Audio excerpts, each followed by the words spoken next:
Aujourd'hui, j'ai envie de te parler de mon corps.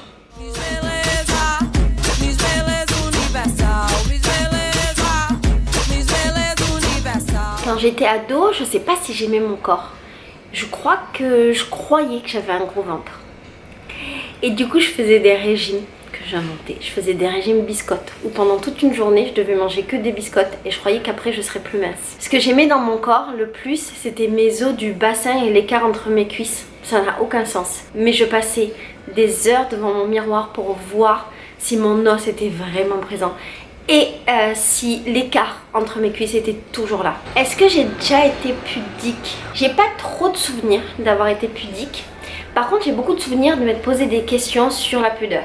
M'être demandé, mais finalement, pourquoi est-ce que je montre mes bras et pourquoi est-ce que j'aurais pas le droit de montrer mes cuisses et de mettre une mini-jupe? Pourquoi est-ce que les fesses, ce serait quelque chose de caché alors que c'est juste de la peau tout autant que la peau de mon visage? Alors peut-être que ces questions, elles ont aucun sens. Mais pour moi, quand j'étais une ado, une jeune femme, c'est des questions qui avaient du sens. Je comprenais pas très bien la sexualisation du corps des femmes. Et comme il me manquait cette étape-là, je comprenais pas pourquoi il y avait des règles que je devais respecter. Alors du coup, j'ai eu une période hyper pudique. Et puis ensuite, ça a été totalement l'inverse avec ces questions. Et j'ai eu une période où je me découvrais beaucoup. J'ai eu une période où je mettais beaucoup de vêtements ultra moulants, de vêtements ultra courts. J'avais pas de problème avec ça et ça me rendait plutôt heureuse et je comprenais pas le regard des gens. Je crois que je cherchais un petit peu à provoquer parce qu'il y avait cette incompréhension en moi. Parce que mon corps devenait le corps d'une femme et que je l'intégrais pas encore suffisamment pour le comprendre. Sur mon corps, il y a plein de cicatrices. Et ces cicatrices, c'est plein de souvenirs de ma vie. C'est un peu comme si je m'étais marquée. Alors ici, j'ai un trou, tu vois ? Et ce trou là, c'est parce que quand j'étais toute petite, j'avais la varicelle. Et en fait, la dame chez laquelle je vivais, elle m'avait dit qu'il fallait absolument pas que je gratte les boutons et qu'elle allait me gronder si je le faisais. J'ai gratté un bouton, la croûte est tombée. Et qu'est-ce que j'ai fait? J'ai pris de la colle et je l'ai recollée. Elle s'en est rendue compte. Sur mon bras ici, j'ai 2 grandes cicatrices, tu vois. Ça, c'était mon bras préféré quand j'étais jeune. Parce qu'en fait, j'ai des grains de beauté. Et que ma mère m'avait dit que les grains de beauté, ça voulait dire que j'étais belle.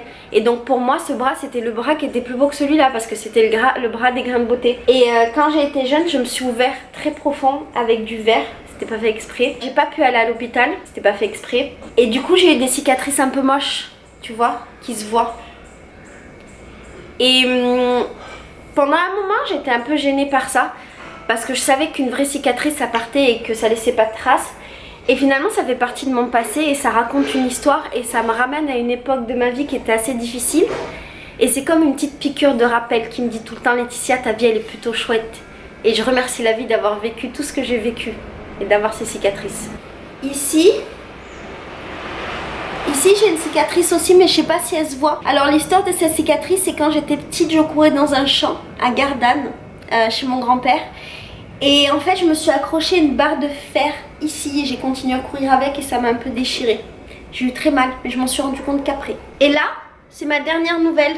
Cette cicatrice, c'est la cicatrice de mon voyage, c'est la cicatrice de la liberté. C'est la cicatrice de l'Inde quand j'ai fait du scooter un soir avec un Indien, qui était très beau d'ailleurs. J'ai fait du scooter avec un Indien et en fait quand je suis descendue, c'était le moto je crois, quand je suis descendue je me suis brûlée avec le pot d'échappement. J'ai pas voulu le dire, j'avais une longue jupe, j'ai pas voulu le dire parce que je voulais pas faire la fille un peu chochotte. Et du coup ma brûlure, étonnamment, ne m'a jamais fait mal. Ma brûlure a cicatrisé toute seule sans que je mette rien du tout dessus. Et pour l'histoire, à un moment donné, j'étais en Inde et j'avais cette cicatrice qui était un peu dégueulasse, mais ça allait parce qu'elle s'est jamais infectée, contrairement à d'autres gens que j'ai rencontrés en Inde et qui ont eu des cicatrices qui se sont infectées à cause de l'humidité. À un moment, j'ai demandé du miel à des Indiens pour pouvoir mettre sur ma cicatrice parce que je me suis dit que ça allait cicatriser plus vite. Et les Indiens se sont moqués de moi, ils me disaient mais non, mais pourquoi tu veux du miel et nanana, enfin ils me disaient en indien, je comprenais pas en fait, mais je crois que ça voulait dire ça. Et j'ai insisté, j'ai mis du miel et pendant la nuit, j'ai senti qu'il y avait un truc bizarre sur ma jambe. J'allume la lumière, il y avait plein de fourmis en train de me manger la croûte de ma cicatrice. C'est dégueulasse. Et le lendemain, j'ai raconté aux Indiens et en fait, ils m'ont dit que c'était ça qu'ils me disaient. Voilà, qu'il fallait pas que je mette de miel parce qu'il y avait trop de bêtes. Bref. Ici, j'ai une autre cicatrice, j'ai un trou dans la jambe, ça se voit pas très bien, mais j'ai un petit trou.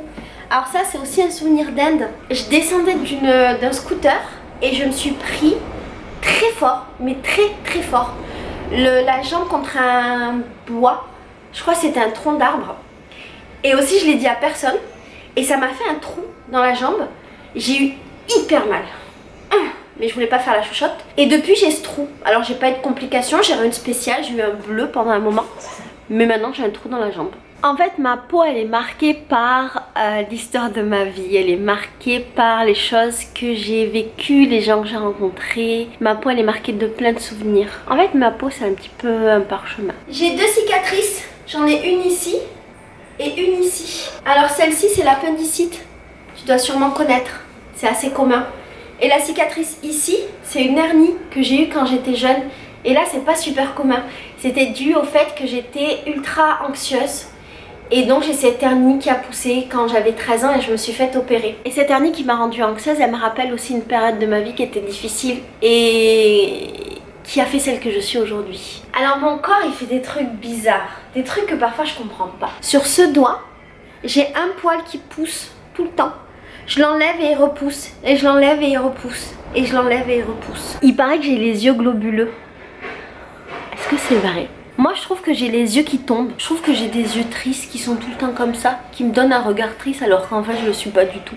Je crois que mon pouce est vachement tordu. Moi je croyais qu'il était normal, jusqu'à ce que je poste ça sur les réseaux sociaux et qu'on me dise qu'il était vraiment bizarre. Sur mes jambes, j'ai plein de petits trous blancs. Enfin pas des trous, j'ai des marques blanches.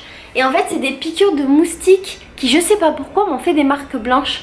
Et j'ai l'impression d'être un petit peu comme un léopard. J'ai la dent tordue, regarde. Plus je grandis et plus elle se... Ça s'arrête pas. J'ai des milliers de traces de bronzage différentes.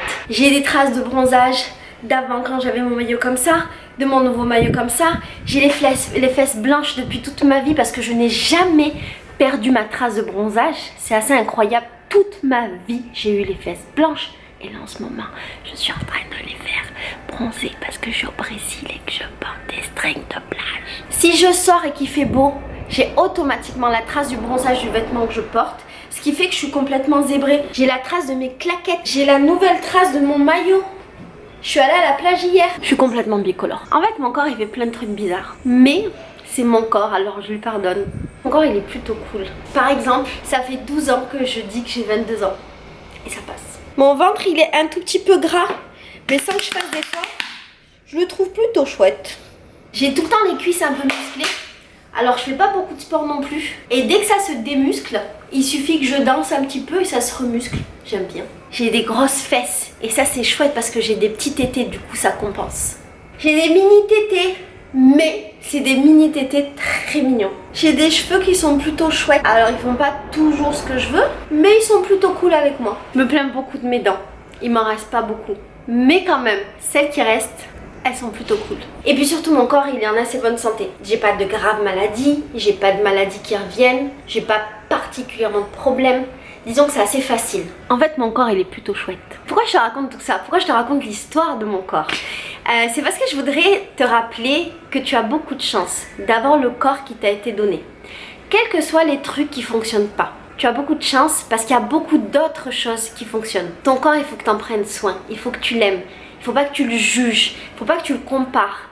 Il faut que tu l'acceptes comme il est, avec ses défauts et ses qualités. Surtout, il faut que tu l'écoutes. Il faut que tu comprennes de quoi il a besoin. Il faut que tu prennes soin de lui. Je crois qu'il faut que tu sois tolérant avec ce qui marche pas. Que tu le remercies pour tout ce qui marche. Je sais que c'est pas toujours facile. Et que des fois, on a l'impression qu'il y a des trucs qu'on voudrait changer et que tant qu'on les change pas, on se sentira pas bien dans son corps. Des fois, on a des problèmes avec son corps et on se dit qu'à cause de ces problèmes-là, tout le reste marche pas. Mais je crois que c'est pas tout à fait vrai. Et je crois qu'il y a aucune épreuve qu'on ne puisse surmonter et qu'on doit vivre avec les choses qui fonctionnent pas bien dans notre corps. Je crois que tant qu'on a la santé, on s'en rend pas bien compte et que c'est le jour où on la perd qu'on se dit purée, mais en fait il marchait bien mon corps, c'était vachement chouette.